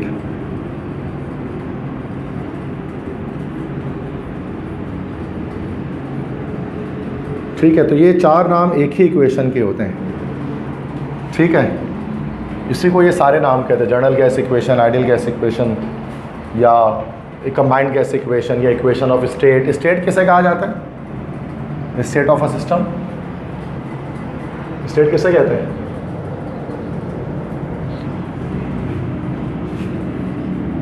वो तमाम प्रॉपर्टीज़ जो किसी गैस की प्रॉपर्टीज़ को बता रही होती हैं, मतलब जो किसी गैस की स्टेट को बताती हैं, जिसका इनिशियल और फाइनल हो सकता है, जो चेंज हो सकती हैं, है ना भाई। तो स्टेट कहलाती हैं वो, जैसे कि स्टेट फंक्शन होता है, पाथ फंक्शन होता है, दो तरह के होता है ना भाई।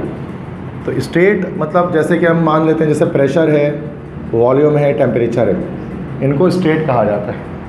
तो चूँकि इसके इक्वेशन में P V equal to NRT होता है, कि इसमें प्रेशर भी आ रहा होता है, वॉल्यूम भी आ रहा होता है, टेम्परेचर भी, इसी वजह से उसको इक्वेशन ऑफ स्टेट कहते हैं। ठीक है, तो एक तो हमारे पास होता है स्टेट फंक्शन, ऐसे ही मैं आपको बता रहा हूँ एक बात, स्टेट फंक्शन, और एक हमारे पास होता है पाथ फंक्शन। क्या फ़र्क होता है दोनों में पता है? ये पढ़ा होगा थर्मोकेमिस्ट्री में, आप लोगों ने पढ़ा होगा, थर्मोडायनेमिक्स में। स्टेट फंक्शन पता है? स्टेट फंक्शन वो फंक्शन होता है जिसका इनिशियल और फाइनल ये पॉसिबल होता है, जबकि पाथ फंक्शन क्या होता है, जिसका इनिशियल और फाइनल पॉसिबल नहीं होता, जो जिसका ना इनिशियल फाइनल नहीं होता, बस एक डायरेक्ट वैल्यू होती है, इनिशियल फाइनल नहीं कह सकते। अब जैसे कि मिसाल के तौर पे अगर हम कहते हैं कि V1 भी होता है और V2 भी होता है ना, तो हम उसका चेंज डेल्टा भी कह सकते हैं, तो ये वॉल्यूम स्टेट फंक्शन है। इसी तरह से P1 भी होता है, P2 भी होता है, तो डेल्टा भी कह सकते हैं, चेंज इन वॉल्यूम। इसी तरह से टेम्परेचर 1 भी हो सकता है, टेम्परेचर 2 भी हो सकता है, तो डेल्टा T हो सकता है। ये सारे हमारे पास क्या होते हैं केमिस्ट्री में, दीज आर स्टेट फंक्शंस। और पाथ फंक्शन क्या होता है, जिसका इनिशियल और फाइनल पॉसिबल नहीं होता। ठीक है, जैसे कि मैं एक मिसाल दूँ आपको, वर्क। अब W1 और W2 नहीं हो सकता, मतलब कि delta W, change in work done, तो ये कभी भी ये पॉसिबल नहीं है केमिस्ट्री में। कभी भी आपने नहीं बोला होगा इनिशियल वर्क डन इतना था, फाइनल वर्क डन इतना हो गया। वर्क डन बस वर्क डन होता है डायरेक्ट, है ना? यस, W1 W2 होता है, डेल्टा W। मैं आपको इक्वेशन दिखा रहा हूँ, एक इक्वेशन आपने पढ़ी होगी, ये आगे हम पढ़ेंगे इसको थर्मोडायनेमिक्स के अंदर ना, थर्मोकेमिस्ट्री में। W is equal to minus का P डेल V, है ना भाई। तो यहाँ पर वर्क डन के साथ हम W नहीं लगाते, चेंज नहीं लगाते, डेल्टा W। तो कभी डेल्टा W आपने किसी फॉर्मूले में पढ़ा है क्या? डेल्टा V पढ़ा होगा, डेल्टा T, डेल्टा ये सब पढ़ा होगा, सॉरी ये डेल्टा P ये सब पढ़ा होगा आप, लेकिन डेल्टा W का भी नहीं पढ़ा होगा। चेंज इन वर्क डन क्या कहलाता है? कुछ भी नहीं। ठीक है, तो वर्क डन एक पाथ फंक्शन है। ऐसे में बता रहा था आपको एक बात के इक्वेशन ऑफ स्टेट क्यों कहते हैं, क्योंकि इसमें स्टेट फंक्शंस सारे इन्वॉल्व होते हैं, जैसे कि प्रेशर है, वॉल्यूम है, टेम्परेचर है, दैट्स वाई। सही है। अब ये होता है क्या है, P इक्वल टू NRT। अब इसको ड्राइव करना है, इसको मैं ड्राइव भी कर लेता हूँ, सिंपल से डेरिवेशन है। तो जनरल गैस इक्वेशन है क्या कि it is the combination of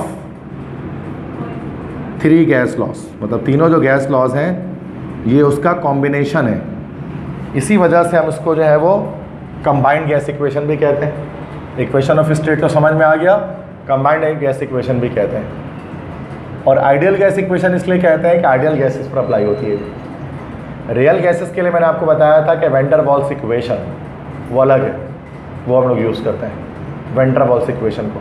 उसने प्रेशर करेक्शन, वॉल्यूम करेक्शन की थी, उसके बाद जाकर हमारे पास जो है वो वेन डर वाल इक्वेशन आई थी। जो न्यू बुक जिन्होंने पढ़ी है फर्स्ट ईयर केमिस्ट्री की सिंध बोर्ड की, उनको इसका आइडिया है, लेकिन चूँकि सिलेबस में नहीं है तो मैं वेन डर वाल इक्वेशन आपको नहीं बता रहा, तो वो भी उसको लंबी कहानी हो जाएगी विंडोज़ के अंदर, ठीक है।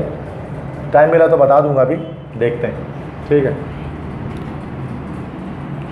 तो it is a combination of 2 gas laws, ये sorry 3 gas laws, 3 gas laws का क्या बेटा है कॉम्बिनेशन, ठीक है। अब 3 गैस लॉस कौन से, जिसमें से एक हमारे पास कौन सा है भाई, बॉयल्स लॉ है। पहला वाला बॉयल्स लॉ जो कहता है क्या, volume is inversely proportional to pressure. एक हमारे पास है चार्ल्स लॉ जो कहता है volume is directly proportional to temperature. अच्छा, जब बॉयल्स लॉ लिख रहे हैं तो अपोस्ट्रोफी एस एंड में लगा रहे हैं, चार्ल्स ने सिर्फ अपोस्ट्रोफी लगा रहे हैं, एस नहीं लगा रहे हैं, ऐसा क्यों? ऑलरेडी इसमें एस लगा हुआ है, तो ये ग्रामेटिकल रूल है, इसलिए चार्ल्स के बाद अपोस्ट्रोफी लग रहा होता है। चार्ल्स से पहले बहुत सारे बच्चे ना चार्ल्स लॉ को ऐसे लिख देते, तो ये गलत है, इसका नाम ही चार्ल्स था। जैसे अभी जो यूके के प्रिंस, उनका नाम है प्रिंस चार्ल्स, क्वीन एलिजाबेथ के बेटे जो अभी बने ना, तो 2 साल पहले शायद बने थे, इंतकाल हो गया क्वीन एलिजाबेथ सेकंड, तो वो प्रिंस चार्ल्स उनका नाम में ही ऐसा रहा है, ठीक है। तो ये वो प्रिंस चार्ल्स नहीं है, तो बहुत पुराने ज़माने के, वो साइंटिस्ट थोड़ी ना थे कोई, तो ये चीज़ है चार्ल्स लॉ। इस तरह से एक हमारे पास होता है, this is called Avogadro's law. Avogadro's law क्या कहते हैं, volume is directly proportional to number of moles, ठीक है। अब ये हमारे पास इक्वेशन 1 बन गई, ये इक्वेशन 2 बन गई, ये इक्वेशन 3 बन गई। इन तीनों को कंबाइन कर देंगे, ठीक है। कंबाइनिंग इक्वेशन नंबर 1, 2 एंड 3, जब हम तीनों को कंबाइन करेंगे तो क्या आ जाएगा हमारे पास, volume is directly proportional to 1/p into T into N, यही आ जाएगा ना कंबाइन करने पर। तो वॉल्यूम तो आगे अभी यहाँ से कर लेते हैं, तो इसका मतलब volume is directly proportional to NT/P, यही हो गया ना। P को उधर ले जाते हैं तो PV is directly proportional to N into T. अब प्रोपोर्शनलिटी हटाएंगे, इक्वल टू लगाएंगे तो क्या आ जाएगा, PV is equal to nRT। आगे ये, तो ये हमारे पास ड्राइव हो गया जनरल गैस इक्वेशन या आइडियल गैस इक्वेशन। अब यहाँ पर जो R है, R क्या कहलाता है, this is called gas constant. इसको हम लोग जस्ट गैस कांस्टेंट भी कहते हैं,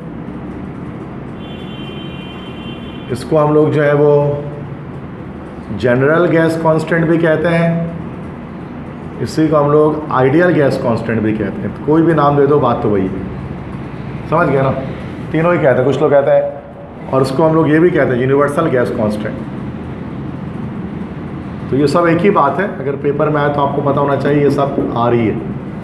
गैस कांस्टेंट नॉर्मली शॉर्ट में गैस कांस्टेंट कहा जाता था, वरना ये general gas constant, ideal gas constant, universal gas constant है, सारे नाम सुनोगे आप। अब ये R की वैल्यू क्या है वो बाद में बताते हैं, ये अलग से निकालेंगे अभी, ठीक है ना। तो वो अलग से टॉपिक है पूरा, एक R की वैल्यू निकालना, अभी नहीं निकाल रहा।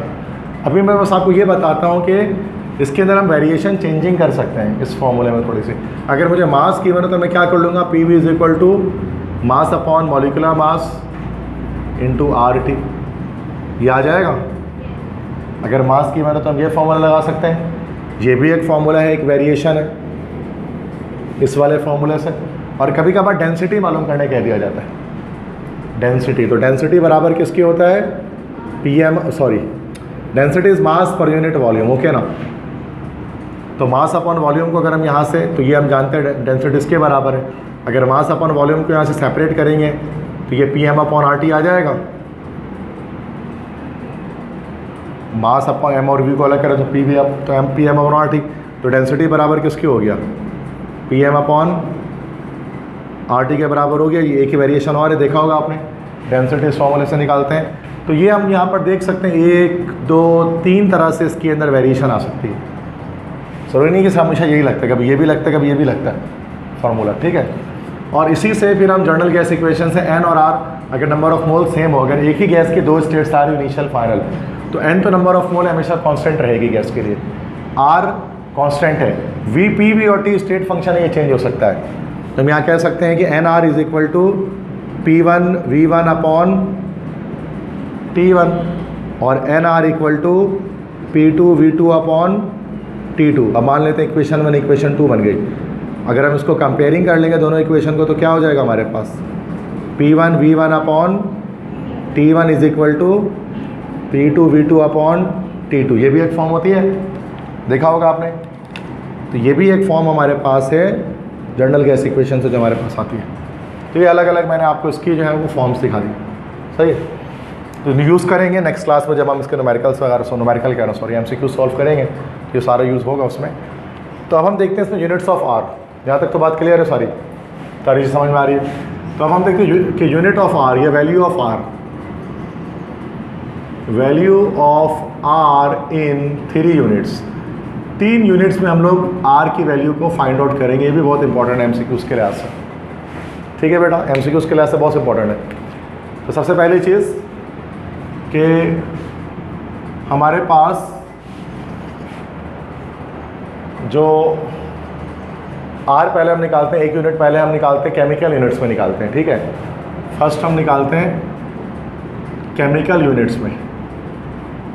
अब केमिकल यूनिट्स क्या होती है बेटा, जब हमारा प्रेशर आता है एटीएम में और वॉल्यूम किस में आता है केमिकल यूनिट्स में, डीएम क्यूब या लीटर में, ठीक है। तो हमें एक चीज़ पता है, P V equal to N R T के बराबर है, general gas equation P V equal to N R T, ठीक है। इसमें हमें पुट करनी है वैल्यूज आर निकाल कर। तो आर किसके बराबर हो जाएगा, P V upon N T के बराबर हो जाएगा आर। अब प्रेशर, अब वैल्यूज सबकी अलग अलग लिखते हैं और हमेशा याद रखो एस टी पी पर निकाला जाता है आर की वैल्यू। एस टी पी पर प्रेशर कितना हो जाएगा 180 एम, एस टी पी पर वॉल्यूम 180 एम कितना ऑक्यूपाई करेगा, मतलब 22.41 D M cube. Number of moles कितना हो जाएगा, 1 मोल के लिए निकाल रहे हैं, और टेम्परेचर कितना हो जाएगा केल्विन में 273 केल्विन। मान लेते हैं उसको इक्वेशन 1 बना देते हैं, तो सारी वैल्यूज़ को हम किस में पुट कर दें, इक्वेशन नंबर 1 में। तो हम यहाँ पर आर जो हम निकालेंगे ये हो जाएगा, प्रेशर हो जाएगा 1 multiply by 22.41 upon 1 multiply by 273। अभी डायरेक्ट आप इसको याद करने बजाय डिवाइड करने के 0.081 आता है ये बेटा, ये याद कर ले, इसको कैलकुलेट नहीं करना इसको बैठ के, तो याद कर ले कि इसके बराबर आ रहा है। और यूनिट क्या आ जाएगी, प्रेशर की यूनिट क्या होती है एटीएम, वॉल्यूम की क्या है डीएम क्यूब, मोल की क्या होती है मोल इनवर्स हो जाएगा, और टेम्परेचर क्या होता है केल्विन इनवर्स हो जाएगा। तो ये यूनिट निकलेगी ATM DM cube mole inverse kelvin inverse, ठीक है। तो ये बेटा मैंने एक निकाल दिया।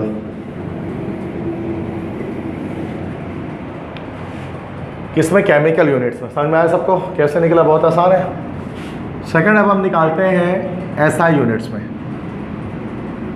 या जिसको आप लोग कहते हैं एमकेएस, स्टैंडर्ड यूनिट्स में निकालते हैं, सिस्टम इंटरनेशनल में, ठीक है।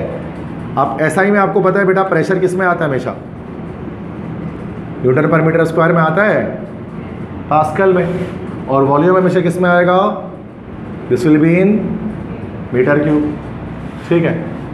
तो यहाँ पर भी सारी वैल्यूज़ हम देख लेते हैं। एट एस टी पी पर प्रेशर कितना हो जाएगा, न्यूटन पर मीटर स्क्वायर, अभी बताया था ना 101 325 पास्कल कह लो, न्यूटन पर मीटर स्क्वायर कह लो, जो भी कह लो, पास्कल ही कह लेते हैं, चलो ठीक है। इसके बाद क्या है, इसके बाद वॉल्यूम। अच्छा वॉल्यूम कितना होगा, अब देखो ये डेसीमीटर क्यूब में दिया हुआ है ना, अब डीएम क्यूब से सीएम क्यूब, हमें किस में जाना है, डीएम क्यूब से मीटर क्यूब में जाना है। तो एक चीज़ अब देखो कन्वर्जन किस तरह से इसमें हम करेंगे। देखो हमें एक चीज़ पता होती है, एक चीज़ ये पता है कि 1 मीटर में 10 डेसीमीटर होते हैं। डेसी मतलब ये होता है 10। तो उसको क्या कर लेना है बेटा, क्यूबिंग बोथ साइड, दोनों साइड क्यूब लगाएंगे तो ये क्या हो जाएगा, 1 मीटर क्यूब हो जाएगा ये, और ये क्या हो जाएगा 1000 DM क्यूब। तो 1 मीटर क्यूब, ये वॉल्यूम का रिलेशनशिप इस तरह से होता है, 1 मीटर क्यूब 1000 DM क्यूब के बराबर होता है। तो ये हमारे पास जो है वो बिग यूनिट है, ये हमारे पास स्मॉल यूनिट है। हमें बिग स्मॉल से बिग की तरफ जाना है तो what we have to do, we have to divide.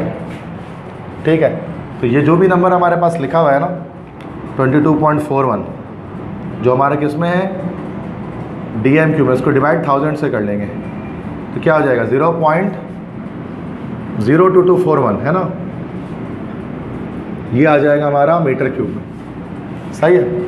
इसके बाद वॉल्यूम के बाद क्या देखेंगे, नंबर ऑफ मोल्स, तो वही 1 मोल हो गया, और प्रेशर हमारे पास वही, सॉरी प्रेशर कह रहा हूँ, टेम्परेचर तो हमारे केल्विन में ही रहेगा 273 केल्विन। अब क्या कर लें, पुट इन इक्वेशन 1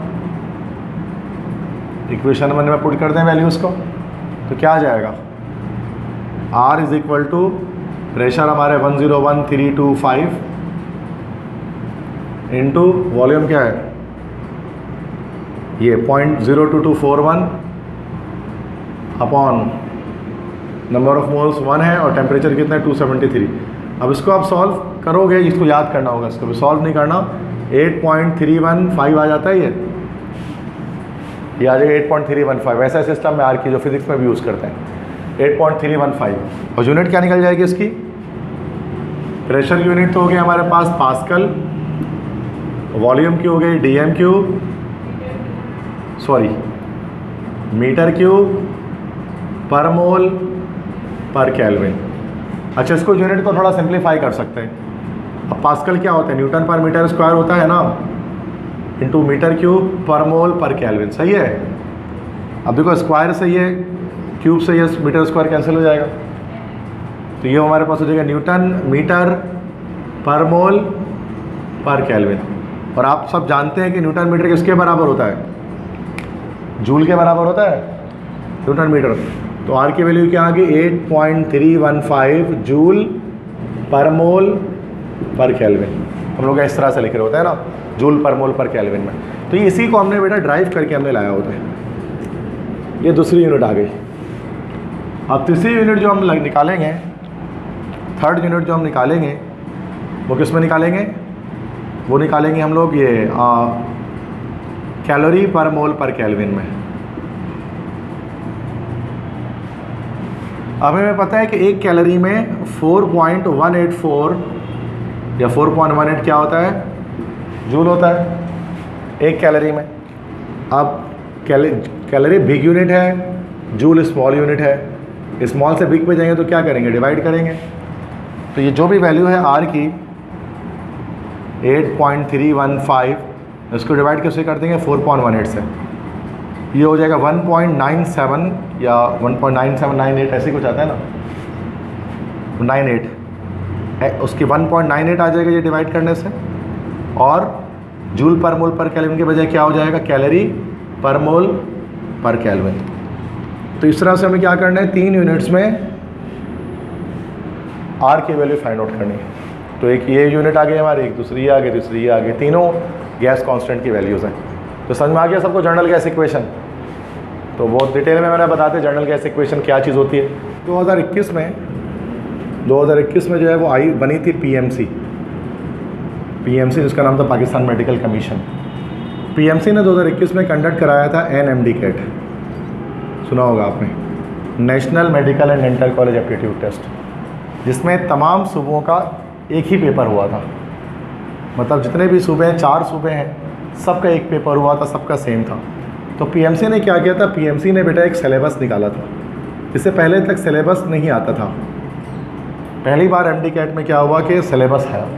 उस सिलेबस में उन्होंने, चूँकि मसला ये था कि तमाम लोगों ने ये बोला था कि मतलब ये सूबों की तरफ से आई थी कि हमारी तो बुक्स ही चेंज है, KPK की बुक अलग है, पंजाब की अलग है, सिंध की अलग है, तो ऐसा कैसे हो सकता है कि एक ही टेस्ट सारे बच्चे दे दें। तो उन्होंने कहा फिर हम एक सिलेबस निकाल देते हैं जिसमें क्या होगा, उस सिलेबस के अंदर सारे कॉमन टॉपिक्स होंगे, तो उन्होंने बड़ी मेहनत करके कॉमन टॉपिक्स निकाल कर एक सिलेबस बना दिया था। अक्सर उसमें से ऐसा था कि सारे सूबों का वो मैच कर रहा था। जैसे गैसेस में ये सारे आ गए, ये हर सूबे में, तो इतना बेसिक तो हर कोई पढ़ेगा। इससे ज़्यादा जैसे पंजाब बोर्ड में से कहीं ज़्यादा था पहले, सिंध बोर्ड पे ये टॉपिक्स थे, और पंजाब बोर्ड में इसके अलावा भी था, वेंडर वॉल इक्वेशन थी, बहुत सारी चीज़ें पहले से थी, कंप्रेसिबिलिटी फैक्टर था, ये सब चीज़ें थी। तो लेकिन सिलेबस के अंदर इसको 2020 में 2021 में नहीं डाला गया। ये इमरान खान ने बनाया था, PMC IK ने, इमरान खान ने। तो वो चाहते थे कॉमन सिलेबस हो पूरे पाकिस्तान का, कॉमन क्यूरिकुलम हो। तो जो बुक जो चेंज हुई है ना, तो ये भी इमरान खान के दौर में इसकी वो गया था, इमरान खान के टाइम पे 2021 में इसका गया था कि भाई बुक चेंज करनी है, और बड़े तेज़ी से काम हुआ था। और चूँकि काम शुरू हो चुका था, अच्छा खासा काम इमरान खान के दौर में हो गया था, इसलिए फाइनली जो है वो बुक आपके पास 2022 में आ गई थी, न्यू बुक। अदरवाइज़ नहीं आती है। काम उनके टाइम पे शुरू हो चुका था, तो काफ़ी सारे अच्छे काम इमरान खान ने किए थे, इसमें कोई शक नहीं है। ठीक है, उनमें से ये काम बहुत अच्छा था इनका। ठीक है, कि कॉमन क्यूरिकुलम करना जैसे इंडिया में होता है कि पूरे इंडिया का एक ही कोर्स होता है, CBSE जिसको हम कहते हैं। तो ये कॉमन टॉपिक्स आए थे। तो 2021 में इस तरह से हो गया था पेपर, अच्छा हुआ था। फिर 2022 में 2022 में इमरान खान के जाने के बाद क्या हुआ कि फिर PMDC आ गई, Pakistan medical and dental commission. अब PMC जो थी ना वो पूरे पाकिस्तान को दिखती थी, लेकिन PMDC जो है वो प्रोविंस वाइज थी। सिंध की अलग थी, पंजाब की अलग थी, सबकी अलग अलग थी। अब सिंध में आ गई, वापस आ गई, लेकिन उन्होंने क्या किया 2022 में भी, तो वही जो PMC सिलेबस था ना वही चला दिया, उसका कलर चेंज कर दिया। पहले ये जो सिलेबस था ये हरे रंग का था, ग्रीन कलर का था, तो उन्होंने उसको क्या कर दिया, उन्होंने उसको जो है वो ब्लू कर दिया, ग्रीन से कलर चेंज कर दिया। बाकी पूरा सब कुछ A to Z डिटो वही था। ठीक है, तो ये PMC सिलेबस हमारे पास आ गया, मतलब दोबारा से, और सेम टॉपिक्स कॉमन टॉपिक। तो और चलो उस वक्त तो बुक भी हमारे पास पुरानी चल रही थी, तो 2022 में मसला नहीं था। अब 2023 में जब हम आए ना, 2023 में भी जाहिर सी बात है PMDC थी जो सिंध की थी, तो उन्होंने दोबारा से क्या किया, PMC सिलेबस चला दिया, जो कि ब्लू कलर का कलर उसका वही रखा, ब्लू ही रखा, और उसका चला दिया दोबारा से PMC। दोबारा वही कॉमन टॉपिक्स आ गए, जबकि 2023 में बुक चेंज हो चुकी थी। 2023 में न्यू बुक थी, पिछले साल जिन बच्चों ने MD कैट दिया उनके पास न्यू बुक मौजूद थी। ठीक है, लेकिन उसके बावजूद पुराना ही चला। ठीक है, अब आ गए हम 2024 में। इस साल जो बच्चे MD कैट देंगे सितंबर में, जो कि है हमारा टेंटेटिव। अब जो PMDC है उसने क्या किया कि उसने, जाहिर सी बात है PMDC है, जो कि सिंध की है। अब उसने अभी फ़िलहाल उसने इसमें कोई सिलेबस नहीं दिया है, अब तक कोई सिलेबस आया नहीं है। अब तक कोई सिलेबस नहीं आया, तो इसका क्या मतलब है? अब इसका मतलब, अच्छा उन्होंने कहा कि जो लास्ट टाइम MD कैट की जो कचहरी हुई थी, कचहरी होती है, तो मैंने सुना उसमें उन्होंने कहा था कि सिलेबस जल्द से जल्द वो दे देंगे बच्चों को, 1 हफ्ते में 10 दिन में, ऐसा कुछ बोला था उन्होंने। मैंने भी आपको बताया था। यस, हाँ, वो तो जुलाई की फर्स्ट वीक में, और जुलाई की फर्स्ट वीक गए हुए टाइम हो गया, अब सेकेंड वीक भी ख़त्म होने वाला जुलाई का, और वो नहीं आया अब तक सिलेबस हमारे पास। ठीक है, हमारे हाथों में कोई भी सिलेबस नहीं आया। तो अब मोस्ट प्रोबेबली वो वही सिलेबस चला देंगे, दोबारा से कलर भी शायद चेंज ना करें, वही ब्लू कलर का वही चल जाएगा। उसके अंदर सारे टॉपिक वही हैं जो 2021 से चलते हुए आ रहे हैं, और जो टॉपिक्स हम कवर अप कर रहे हैं। ठीक है, तो हाँ, अब ये भी हो सकता है कि क्या पता वो न्यू टॉपिक्स डाल दें उठा के, यार वो बोल दें एंड में जाकर, चूँकि उन्होंने सिलेबस का बोला है तो उनको सिलेबस देना पड़ेगा, लेकिन इन द एंड अगर वो ये बोल दें कि पूरी बुक से कुछ भी आ जाएगा, तो ये गलत है। फिर नाइंसाफ़ी, इनजस्टिस है बच्चों के साथ, जिन्होंने तैयारी अपनी एक अलग अंदाज से की है। जाहिर सी बात है ना, अब एक मुश्किल मरहला है ना कि भाई पूरी बुक से तैयारी करना एक अलग बात है, और सिलेबस से तैयारी करना एक अलग बात है ना। उन्होंने ये बताया कि ओल्ड बुक, न्यू बुक, ये भी उन्होंने कुछ भी नहीं बताया। तो ये शुरू में बताते हैं तो फिर भी एक चीज़ बेहतर रहती, लेकिन जाहिर सी बात है जब बच्चा हमेशा अपने कंफर्ट जोन की तरफ जाता है, आसानी की तरफ जाता है, तो वो तो सिलेबस को ही फॉलो करेगा। तो मैं भी इसलिए सिलेबस को फॉलो करता हूँ इस हवाले से कि हम हमेशा आसानी देखते हैं जब अनसर्टेनिटी आती है। अनसर्टेनिटी है, चूँकि अब उनको सिलेबस देना तो है, अगर नहीं दे देता वो तो गलत काम हो जाएगा, फिर ये इनजस्टिस है। तो हम इसी, और मोस्ट प्रोबेबली 90% सिनेरियो में ये है कि ये पुराना सिलेबस चलेगा 2023 का 24 में, मैं बच्चों को यही बताता हूँ कि पुराना सिलेबस फॉलो कर लें, और बच्चे कर भी पुराना सिलेबस ही फॉलो रहे हैं। हर बच्चा 2023 का ही फॉलो कर रहा है, जितने भी बच्चे एप्टीट्यूड कर रहे हैं। चूँकि जाहिर सी बात है, अब बोले कि नहीं सिलेबस फॉलो नहीं करें, पूरा पूरा पढ़ें, तो अब ये मसला फिजिक्स में भी आएगा, केमिस्ट्री में भी आएगा, बायोलॉजी में भी आएगा, सब जगह आ जाएगा ये। सही बात है ना। जैसे कि पीएमडीसी सिलेबस में ज़ूलॉजी का टॉपिक नहीं है, सॉरी बॉटनी का टॉपिक, बॉटनी का टॉपिक्स ना होने के बराबर है अगर बायोलॉजी आप देखेंगे तो। अगर आपको कहा जाए पूरी किताब पढ़ें तो आपको बॉटनी भी पूरा पढ़ना पड़ जाएगा उस चक्कर में, तो ये मुश्किल काम है। बॉटनी से पढ़ना छोड़ते हैं बच्चे, अक्सर नहीं पढ़ते। तो ये चीज़ें हैं जो कि जिसकी वजह से हम हमेशा यही करते हैं कि हम सिलेबस के लिहाज से फॉलो करते हुए आगे चलते हैं। जो भी मैं लेक्चर दे रहा हूँ वो सिलेबस के अकॉर्डिंग दे रहा हूँ, उसके अकॉर्डिंग हम सारी चीज़ें कर रहे हैं। पसंद आ रही है। अब इसलिए अगर आप चाहेंगे तो एक्स्ट्रा टॉपिक्स में उसमें अब जिसमें वैन डर वाल इक्वेशन है, ग्राम्स लॉ डिफ्यूजन है, Dalton's law of partial pressure है, जो उस गैसेस चैप्टर में ही आ जाएगा आपका, कंप्रेसिबिलिटी फैक्टर है, तो वो मैं आपको बता सकता हूँ। ठीक है, शॉर्ट ही देख लेते हैं जो सिलेबस से आउट हैं पीएमडीसी के।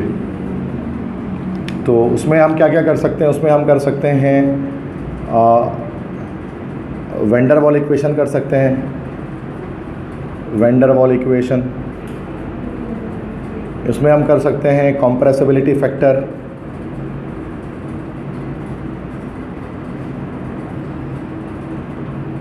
इसमें हम कर सकते हैं ग्राहम्स लॉ ऑफ डिफ्यूजन,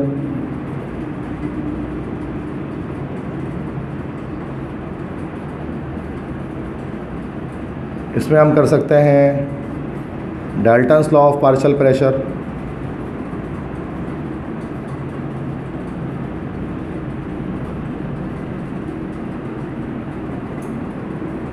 इसमें हम कर सकते हैं जूल थॉमसन इफेक्ट,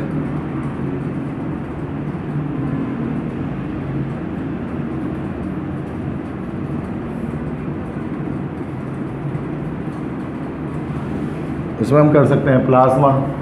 तो देखो पीएमडीसी में 5 टॉपिक तो एक्स्ट्रा 6 आ गए, मतलब बड़ा हो गया ना। ये पूरे टॉपिक मिलाओगे ना तो ये चैप्टर बनेगा हमारा न्यू बुक के अकॉर्डिंग। तो देखो कितना आसान था, वरना ये बहुत आसान था ना ये, और ये टॉपिक्स मुश्किल है जो उसके अंदर आए हुए हैं। ठीक है, उतने आप उसमें से अक्सर जो ओल्ड बुक के न्यू बुक के टॉपिक हैं, van der Waals equation, compressibility factor, Joule Thomson effect, plasma, ये ग्राम्स लॉ और डाल्टन्स तो चलो ओल्ड में भी था, लेकिन ये सारे ओल्ड में नहीं थे। जो कि रिपीटर उनको पता है वो फर्स्ट टाइम ये टॉपिक्स देख रहे हैं। ठीक है, तो देख लेते हैं सबसे पहले, एक एक करके देख लेते हैं। सबसे पहले हमारे पास है van der Waals equation. Short में बता दूंगा, ज़्यादा लंबी कहानी नहीं करते। वैन डर वाल्स इक्वेशन, तो एक वैन डर वाल इक्वेशन जिसको हम लोग कहते हैं रियल गैस इक्वेशन भी कहते हैं, रियल गैस इक्वेशन। ये एक साइंटिस्ट ने बताया था जिसका नाम था J.D. वैन डर वाल। अब J.D. वैन डर वाल कौन थे? J.D. वैन डर वाल एक डच साइंटिस्ट थे, डच केमिस्ट थे। डच से मुराद की इनका ताल्लुक जो है वो हॉलैंड से था, नीदरलैंड से था। ठीक है, J.D. वैन डर वाल, उन्होंने रियल गैसेस की, उन्होंने बताया था कि आइडियल गैस इक्वेशन चूँकि आइडियल गैस के लिए लगती है, रियल गैसेस पे वो अप्लाई नहीं होगी, तो रियल गैसेस के लिए उन्होंने मॉडिफिकेशन की थी। ठीक है, तो वैन डर वाल इक्वेशन है क्या? It is just the modification या modified form of PV is equal to nRT, इसकी मॉडिफाइड फॉर्म है। तो उसने 2 करेक्शन की थी उसने, उसने एक करेक्शन की थी, उसने एक वॉल्यूम करेक्शन की थी, और एक उसने दूसरी करेक्शन क्या की थी? प्रेशर करेक्शन की थी। कि रियल गैसेस के लिए अगर हम वॉल्यूम और प्रेशर लेंगे तो वो चेंज आएगा, आइडियल गैस जैसा नहीं आएगा। तो उसने एक इक्वेशन बनाई थी, P + AN² / V, और उसके बाद V - NB = nRT। PV को P में उसने ये रख दिया था, V में उसने ये रख दिया था। ये ओवरऑल जो पूरी इक्वेशन बनती है यहाँ से लेकर यहाँ तक, इसी को हम लोग कहते हैं पूरी की पूरी ये कहलाती है वैन डर वाल्स इक्वेशन। अब इसके अंदर जो आपको n तो नंबर ऑफ मोल्स है, V वॉल्यूम में, ये सब समझ में आ रहा है। अब A और B जो है ना, ये क्या है? A और B यहाँ पर कहलाते हैं वैन डर वाल कांस्टेंट। ये तमाम गैसेस के लिए इनकी वैल्यूज़ अलग अलग आ रही होती हैं। इसको वैन डर वाल कांस्टेंट कहा जाता है। ये हर गैस के लिए डिफरेंट आ रही होती है, ठीक है। तो बस ये इतनी बात आप याद रख लें वैन डर वाल इक्वेशन के बारे में, समझ गए। इसके बाद कंप्रेसिबिलिटी फैक्टर देख लेते हैं, ये क्या है। तो ज़्यादा लंबी नहीं कर रहा ताकि आप ऐसा नहीं कहेंगे सर ये तो बहुत लंबा चैप्टर हो गया, याद कैसे करेंगे। तो अगर न्यू बुक से आ गया जिसका 10% चांस भी नहीं है, 5% चांस समझो, तो उस पर ही आ सकता है। 95% चांस है कि इन्हीं में से सवाल निकल जाएगा सिलेबस के अकॉर्डिंग, ठीक है। कंप्रेसिबिलिटी फैक्टर ये हमारे पास कहलाते हैं कैपिटल Z, कैपिटल Z से इसको शो करते हैं कंप्रेसिबिलिटी फैक्टर। जैसे हमारे पास हम जनरल गैस एफिशिएंसी कहते हैं ना, P = nRT, ठीक है। तो इस nRT को हम Z से मल्टीप्लाई कर देते हैं, तो Z बराबर हमारे पास हो जाता है PV/nRT के। ये जो Z कहलाता है ना यहाँ पर, ये हमारे पास कहलाता है कंप्रेसिबिलिटी फैक्टर। और ये क्या बताता है, the value of Z shows deviation of real gas from ideal behaviour. जैसा मैंने आपको अभी क्लास के स्टार्ट में बताया था कि रियल गैसेस जो है वो आइडियल बिहेवियर से डेविएट कर रही होती हैं, मतलब वो आइडियल गैस लॉज को समटाइम्स फॉलो नहीं करती हैं। अब वो कितना ज़्यादा एक गैस आइडियली बिहेव कर रही है, नॉन आइडियली बिहेव कर रही है, तो वो हम इस Z की वैल्यू से शो करते हैं, PV/nRT कहलाता है। तो ये Z कहलाता है कंप्रेसिबिलिटी फैक्टर, जो बताएगा आपको कि कितने ज़्यादा डेविएशन है एक रियल गैस की जो है वो आइडियल बिहेवियर से आइडियल गैस। समझ गए ये? तो बस ये याद रख लें, ये हो गया कंप्रेसिबिलिटी फैक्टर। समझ गए ना, मैं शॉर्ट बता रहा हूँ, बिल्कुल ज़्यादा परेशान नहीं करूँगा। इसके बाद आ जाता है ग्राम्स लॉ ऑफ डिफ्यूजन। अब ग्राम्स लॉ ऑफ डिफ्यूजन क्या है?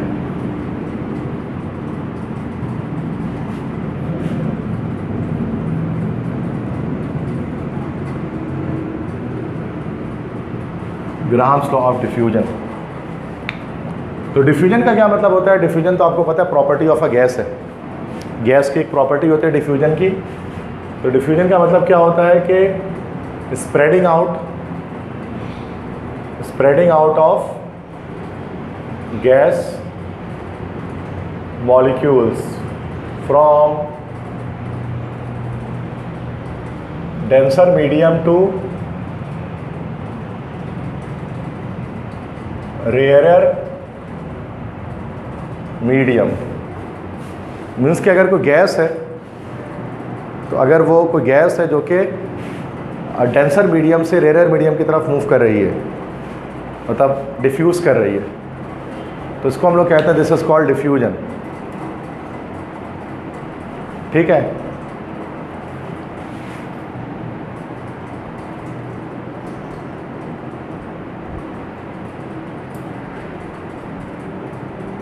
क्या मतलब होता है? गैस के मॉलिक्यूल का फैल जाना हाई कंसंट्रेशन से लो कंसंट्रेशन की तरफ, उसको हम लोग कहते हैं डिफ्यूजन। जैसे खुशबू जो है वो फैल जाती है परफ्यूम की चारों तरफ, दिस इज कॉल्ड डिफ्यूजन। इसी तरह से एक चीज़ हमारे पास होती है फ्यूजन। क्या फ़र्क है डिफ्यूजन और फ्यूजन में?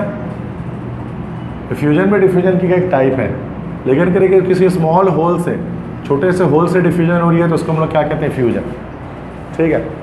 तो डिफ्यूजन फ्यूजन एक ही चीज़ है, ज़्यादा फर्क नहीं है, दोनों में गैस फैलती है हाई से लो कंसंट्रेशन की तरफ। तो कभी डिफ्यूजन लिखा होता है, कभी फ्यूजन लिखा होता है जी। ग्राहम्स लॉ क्या कहता है?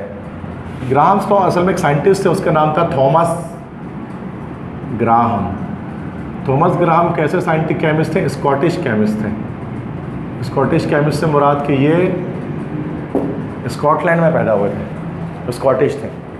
तो इनके अकॉर्डिंग उन्होंने क्या एक बात बताई थी, उन्होंने कहा था कि तो गैसेस का रेट ऑफ डिफ्यूजन है, the rate of diffusion of any gas is inversely proportional to square root of its molecular mass, और the rate of diffusion of a gas is inversely proportional to square root of its density. तो किसी भी gas का जो rate of diffusion है वो उसके जो है वो मॉलिक्यूलर वेट है उसके इन्वर्सली प्रोपोर्शनल होता है, या डेंसिटी के इन्वर्सली प्रोपोर्शनल होता है। इससे हमें क्या बात समझ में आती है? इससे हमें ये बात समझ में आती है कि lighter gases will diffuse faster than heavier gases, ये समझ में आता है ना भाई। जो हल्की गैसेज होती हैं वो भारी गैसेज से ज़्यादा तेज़ी से डिफ्यूज़ करती हैं। इससे ये बात समझ में आती है।